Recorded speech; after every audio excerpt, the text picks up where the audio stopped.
పక్షులు లేకపోతే మనం బ్రతకగలమా? జంతువులు లేకపోతే మనం బ్రతకగలమా? Yes or no? No. Thank you. నీళ్లు లేకపోతే మనం బ్రతకగలమా?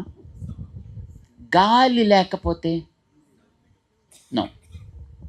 అయితే నీళ్ళని పాడు చేసే ప్రాణి ఎవరు? గాలిని పాడు చేసే ప్రాణి ఎవరు? జంతువులని అవసరానికి మించి, కోర్టులో అవసరానికి మించి చంపే ప్రాణి ఎవడు? పక్షుల్ని కూడా అట్లాగే అవసరానికి మించి చంపే ప్రాణి ఎవడు? నేలని కంటామినేట్ చేసే ప్రాణి ఎవరు?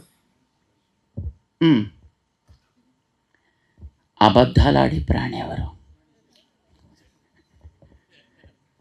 ఎవరైనా ఒకళ్ళు చెప్పగలరా నేను ఎప్పుడు అబద్ధాలు ఆడలేదండి జన్మలో అని? పోనీ మైక్ పట్టుకున్న వాళ్ళేనా? చెబితే అది ఇంకొక పెద్ద అబద్ధం. ఇప్పుడు ఇన్ని సుగుణాలు మనిషిలో ఉన్నాయి కదా, మనుషులంటే మనమే కదా, మనలో ఇన్ని సుగుణాలు ఉన్నాయి కదా,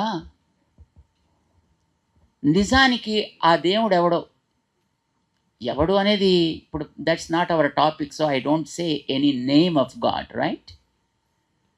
ఎవడో ఒక దేవుడో లేకపోతే నేచరో ఇన్నిటినీ క్రియేట్ చేసింది.